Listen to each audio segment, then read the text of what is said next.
You're writing a song. You've got 3 chords for a chorus, but it's kind of boring and you need something more engaging for the vocals to build off of. Let's figure out how to improve this song. I'm going to start out by just making up a very simple chorus chord progression, and we're slowly going to try to tweak it to make it better and more interesting so you can take the exact same principles and apply them to your own song. So to start out, I'm going to pick something in the key of C. I'm going to pick 3 chords, F, G, and A minor.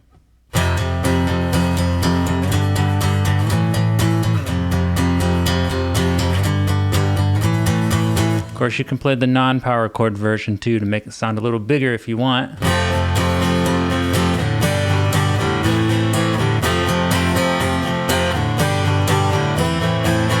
What's good about the power chords is it's going to leave a little bit more room for higher frequency instruments like synthesizer, arpeggiators. So if you're working in pop music, rock, something with lots of other instruments, power chords might be the way to go. Anyways, let's make that boring, bland riff more interesting. Because let's say I'm trying to make a chorus, right? I probably need to do this riff 4 times, but that's going to get pretty boring if I just keep playing that over and over again, right?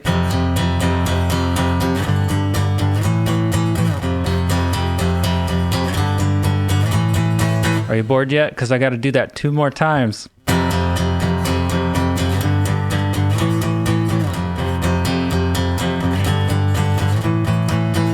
Now, to be honest, repetitions is not bad if the background vocals or the other instruments are doing something to bring something new on those repeats.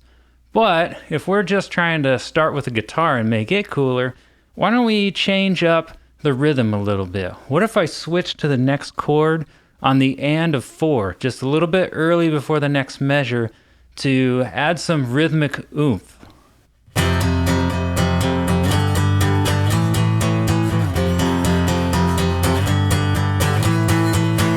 Okay, now we're getting somewhere.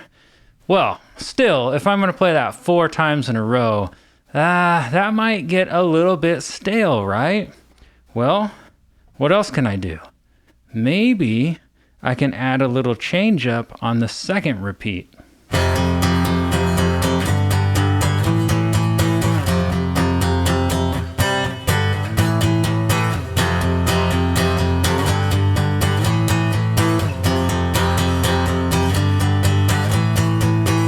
See, I've broken up that chord progression just a little bit by going to a C and then the G.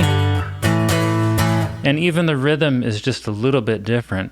So it's almost the same, but the brain thinks it's not the same, so it stays more engaged.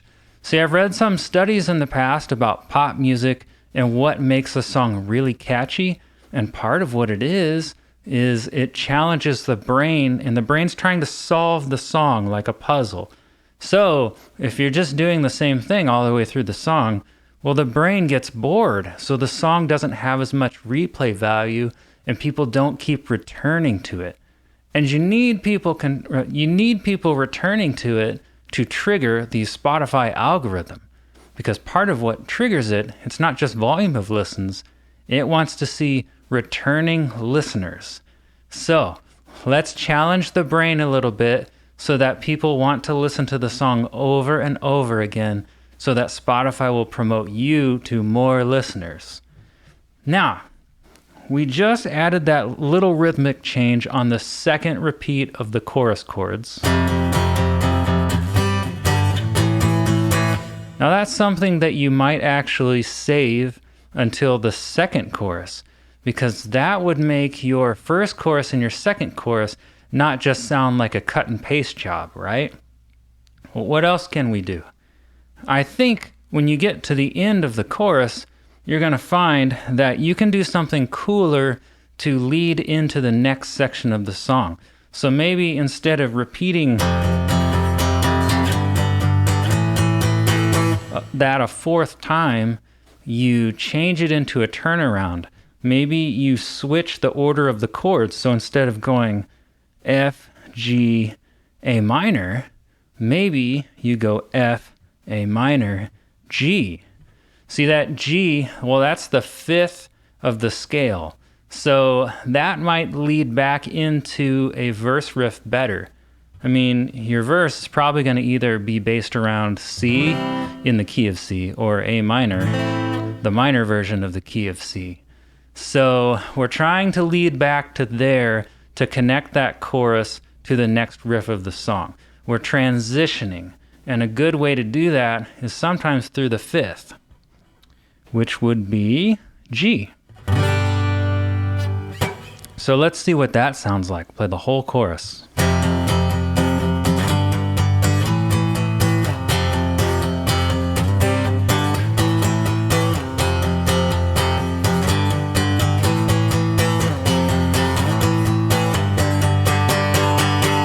You could even add a little stop in there, like, and then a drum fill, and then you're back into, or whatever your verse is. Okay, so now we've made something much more interesting. It's still simple, so it's still easy enough for people to get into on a first listen, but it also has enough changes that the brain has to keep thinking, and it can't just anticipate the entire chorus of the entire song. You're probably wondering what you should do with your vocal melody now. Maybe you're a singer and you don't think a lot about these instrumentals, but you can tell your band that they're actually really important, because what you do as a vocalist when you're developing your melody is contingent on having something good instrumentally to play off of. So just listen to the difference here between our basic riff and the turnaround, and how that might affect the vocal melody.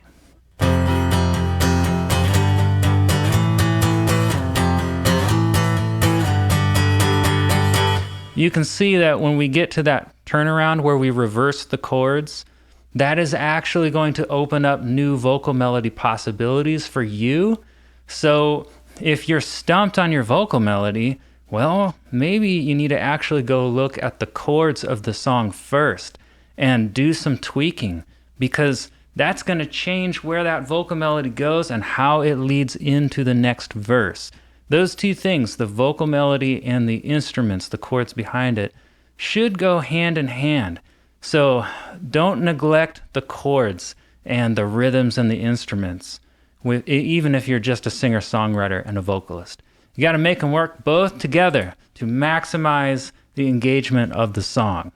Okay, I hope that helped you, and I hope it gave you something to think about. The general takeaway here is that you're trying to make sure your song has repeat listener value. Think about it in terms of a movie. Have you ever watched a movie that just had a really basic plot? There's not a lot of detail there. So once you've seen the movie once, there's not a lot of reason to return to it and watch it again. Well, I think the exact same principle applies to your song. So you want people to not think, oh, I've already heard this song, no point in listening to it again. You want them to be like, wow, that was engaging. Even on a subconscious level, you want their brain to want to solve the puzzle of the song. So you add details, but not too many details to where it's over your listener's head. I hope that helps you. Let me know in the comments if it was useful to you and what you would like to see me do next. Like and subscribe to this channel, and I will see you next time.